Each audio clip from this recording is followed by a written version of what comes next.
Hello, Budget Bakers. Welcome back to the Budget Baking Lab, where we purchase products from discount stores and make them and give our opinions. And when I say our opinions, I mean mine.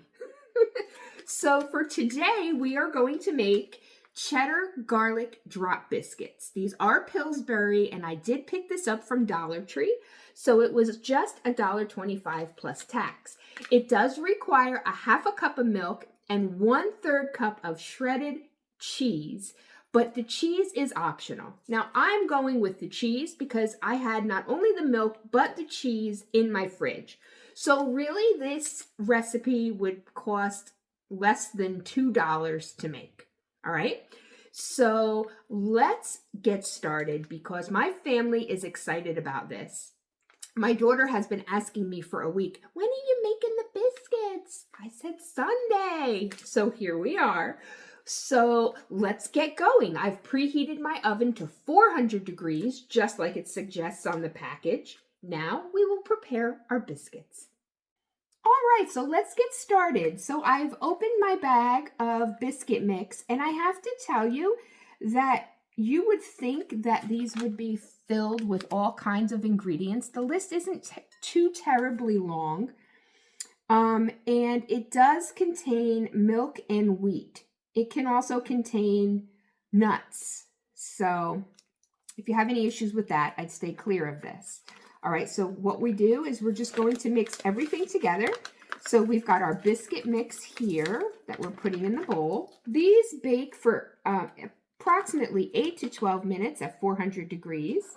So there we go. We've got our biscuit mix. I've got 1/2 cup of milk here. We use almond milk. You can use whatever milk you have. You can even purchase a can of evaporated milk and use that in this recipe, which you can purchase from Dollar Tree for $1.25.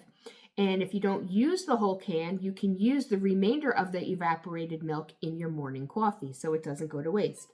Then I do have 1/3 of a cup here of shredded cheddar cheese. Let me grab a fork because that is my utensil of preference to mix things like this with.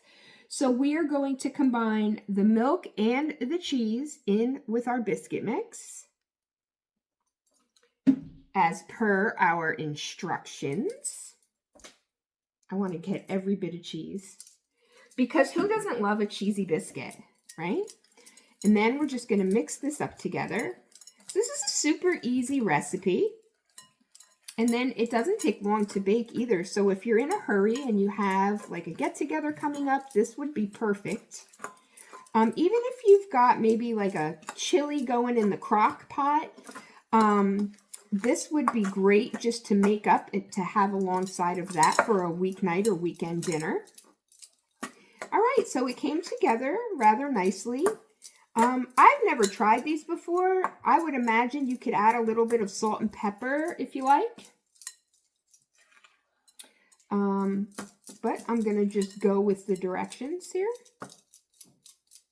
You know what I might do though, just at the end after they're baked, I'm probably melt a little bit of salted butter and baste it on top of the biscuits, and then add a little bit of either oregano or parsley to that. I think that would be delicious. But the recipe doesn't call for that, but I think that's what I'm going to do. Okay, let me do a little switcheroo here so you can see this a little easier. So I've got my medium-sized ice cream scoop, which I use for cookies, that I am going to use to scoop out my biscuits so that they're even. I've got a cookie sheet here that's lined with parchment paper sheet. Rather than spraying my cookie sheets, this is my preference. And then usually you can just remove the parchment paper and the sheet is still clean. So less mess for you. I have to say they do smell good. They scoop very easily. So yay for that. It says you can get 12 to 14 biscuits. So let's see how many we get with this scoop. It says you could also just use a teaspoon, so you don't have to use a ice cream scoop for the biscuits. But that's my preference because I like them all the same size. This way they cook all the same, at the same rate. All right, friends, well, let me just finish scooping out my biscuits here, and then we'll be back to chat some more.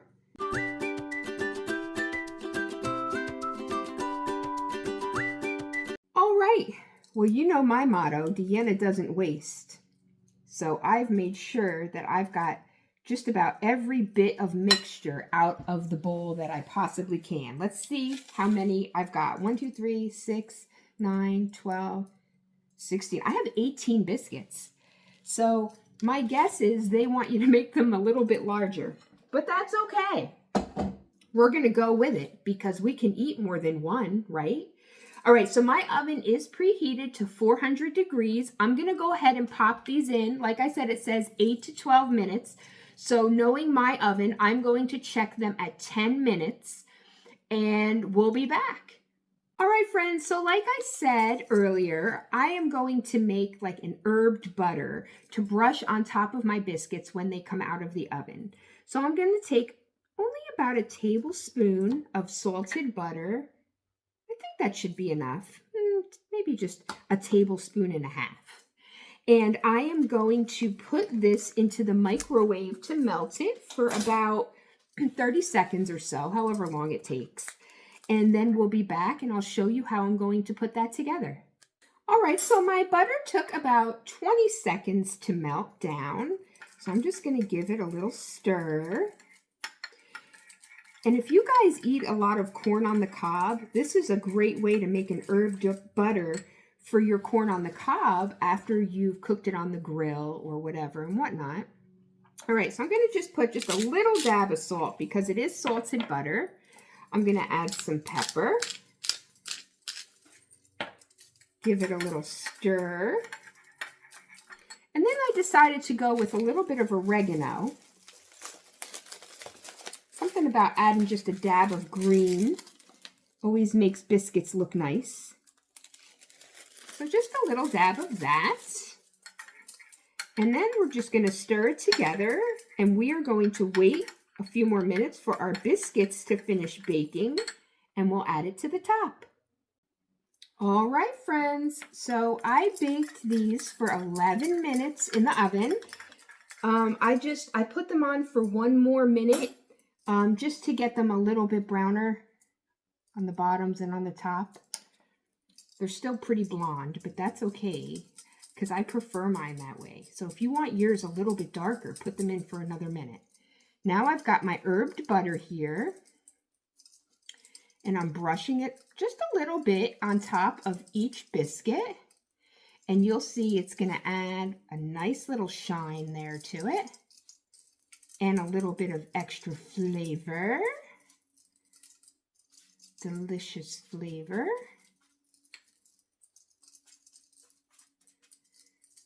All right. Hit everyone, and that was about 1.5 tablespoons of butter, and I'm going to have just the right amount. Now if you want to slather it with a little bit more butter, make a little bit more, but I just want a little bit on there. Make sure I've got spices on top of each one. There we go. Yum, that looks delicious. All right. Now, let's have a taste. All right, I am ready for this taste. So I'm going to just pick one. Here we go. Hang on. You can see, ooh, you can see the steam and you can see the cheese. All right, have a little taste. They're good. They're good. Now, I've made these from scratch before, and they came out really good when I made them from scratch. But for a package, I have to say this is pretty good. They're not overly dense. They're rather light and airy. I can taste the garlic and the cheese, but the addition of the herbed butter on top was definitely a good choice. So I would say do that if you have the butter. If not, no problem, leave it off. But out of 5 stars, I give these a good solid 3. And to me, that's a good number. If I rate a book and it's a 3, that's good. If it's a 4, it means it was like really, really good. And if it's a 5, it means it was like the best I've ever read. And I rate my food the same way. So I hope you've enjoyed this session of Budget Baking Lab.